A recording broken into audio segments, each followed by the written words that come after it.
one of the things I liked in your book was you have this chapter on why corporations are so woke. Yeah. And it was an interesting, I can't remember his exact terminology, but I was watching one time this interview with Jordan Peterson, and they were, he was like a panel discussion or something. It was very friendly, like everybody. Yeah. And they were talking about these issues about, wow, these modern postmodernists, they reject logic and science. And And Peterson, again, this is not an exact quote, but he said something like, they know exactly what they're doing. Okay, what he meant was these other people were kind of like rolling their eyes and chuckling at these morons. And he said, no, you're misunderstanding. And so that's what I liked about your corporation thing. I think a lot of us, like in the libertarian camp, when the corporations, had these goofy commercials that are just, appealing to the leftist buzzwords, we just think, oh, they're just foolishly chasing, clients or customers, and they're those fools. They don't know what they're doing. Exactly. And that's not what you say. Just placating the lefts. Hopefully they don't get canceled.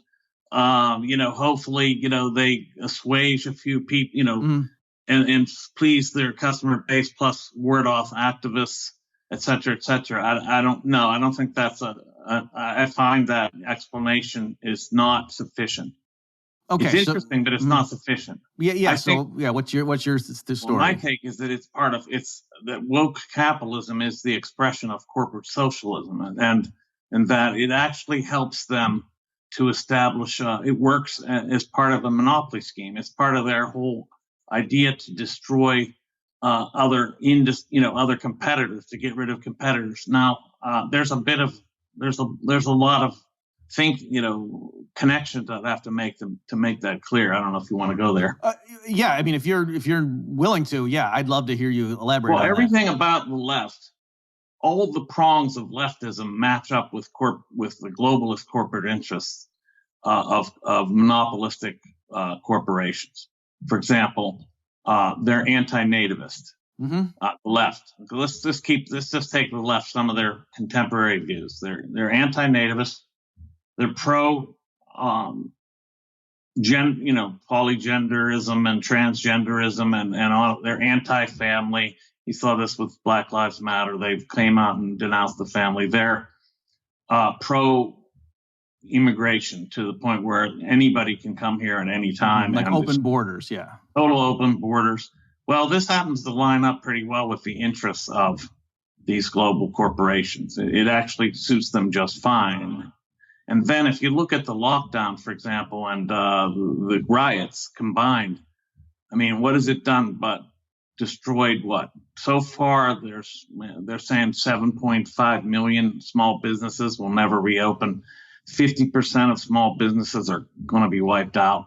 This was projected by the FEE, what's FEE stand for? I forget. Foundation for Economic Education. Yeah, that's right.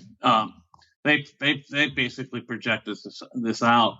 So it looks like it just so happens that their interests line up with the left pretty well. So I call it corporate leftism. Now, this is not anti-free market. This is, what I'm talking about is kind of collusion between the state and these corporations. And their expression of woke capitalism is not merely some sort of placating PR routine. It actually serves their interest directly. Okay, so I'm looking here at your bullet points. I think the only one you didn't say there is globalism, or in Marx's terms, internationalism. Internationalism, right? Yeah. That's what Marxism is international. Okay, so let me just go through this. So clearly, I think it's straightforward how a global multinational corporation would be for globalism. Unrestricted immigration because they get cheap labor, right? And so that's fine. The last two, I'm not saying I disagree, but can you say more on? It's not obvious to me at first glance why would major corporations who just want to make money care? How does it help them to promote transgenderism and getting rid of the family? These are markets. Okay. This is a huge market in the pharmaceutical industry, for example, transgenderism. There's a huge market for these transitioning drugs and for surgeons and plastic surgeons. And so all of this feeds into one of the major sectors, the pharmaceutical and medical industry. So these are niche markets that they welcome. And these are bigger markets than you might think. Mm-hmm. I mean, there's a huge increase in this transgender identification. I mean, if I say it's epidemic, it sounds like a disease, but it's enormous. Let's put it that way. And I glanced through a book that said basically people, young adults who would otherwise identify with having anxiety, depression, and other types of ailments are now basically suggesting that they're transgender. So it's become a sort of default position to take for any psychological disturbance at all. All right, I'm just turning off my AC so the fan doesn't make noise. Okay, yeah, I was wondering what that was, but yeah, great. Okay, so that's very interesting, and I love those types of explanations because you're right. Like on the surface of it, to just say, oh, they're, and there was some superficial plausibility. Like, hey, if you got this 5% of your customers who are going to flip out and organize boycotts, if you cross them, the other ones won't. But I'm not saying that's not a factor. I'm just saying it's not sufficient. It's certainly a factor, but it doesn't explain everything. And the other thing it doesn't explain is how the promotion of these ideas actually might hurt them in the long run. But it doesn't. So, well, and I was going to ask, isn't there a notion in Marxism about like we'll give them the rope with which they hang themselves? So I'm wondering, like, do a lot of these corporations, they think they're going to be able to stop short, but not realize capitalists sell us the rope with which we'll hang them. Yeah.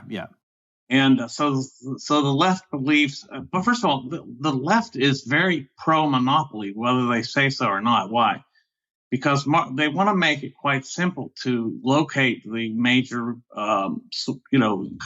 consolidation of capital. So if you have it consolidated easily in monopolies, then it's easier to expropriate it, to take it back. Marx thought that monopolization was an inevitable function of capitalism, and that it eventually, you would have monopolization, period, and it was inexorable. It had to go that way. So, for example, I just read an article in the Jacobin, which is a democratic socialist organ, and they denounce small business, and they say they're, promoting small business is a bad idea because big corporations pay more, and they're more amenable to unions, and so they actually favor monopolization, strangely. Okay, so it serves the corporates. The left serves the corporates, and the corporate serves the left. Right.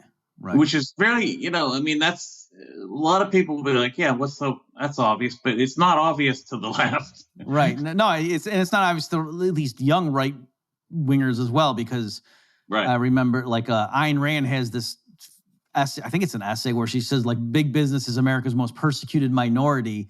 And at first, like, you understand what she means, but the more you think about it, like, no, actually big business is not. They, there's all kinds of regulations, right? Where they, things like just, like after the accounting scandals in the early 2000s, and they passed Sarbanes-Oxley, like big companies were all for that because they have teams of accountants. It's easy for them to comply with that stuff, whereas it's the middle people. And regulations are beneficial to them. So because the cost of entry becomes so much higher. So, regulation serves corporate monopolization. Or I'm not talking about, de facto monopolies. I'm talking about a tendency towards monopoly. Right. And also, like, I think some of the real wealthy families, when the income tax was pushed through, like they were for a graduated income tax because if you've already made your wealth and you're going to pass it on to your kids and you control an industry, a very cripplingly high income tax is the way to kneecap any competitors to ensure your dominance. So this, I got this idea. I might be real honest about it. Is reading Anthony Sutton and his trilogy on all this. Anthony B. Sutton, he wrote 3 books dealing with this strange animal called corporate socialism. And he noted that, and I think he's right, that they funded the Bolshevik Revolution. They were behind FDR and they were also funding Nazis. So in all cases, they were funding either progressivism or socialism.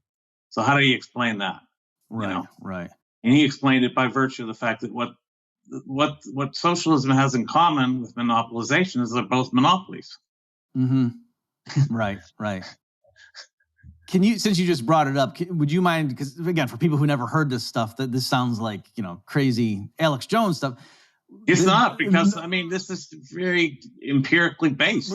Sure. Oh, I know that. Right. But so can you just speak a little bit about this funding of the Bolshevik revolution and how? Yes.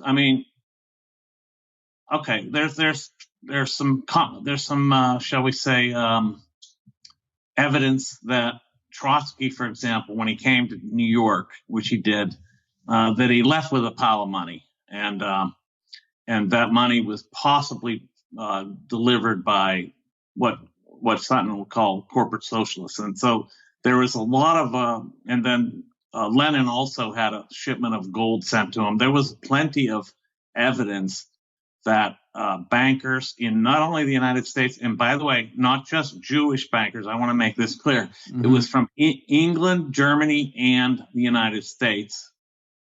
They crossed all ethnicities, not all ethnicities, but they weren't Jewish. Okay, so I'm not promoting some sort of Jewish conspiracy thing. Right. But the Rockefellers were involved, and others.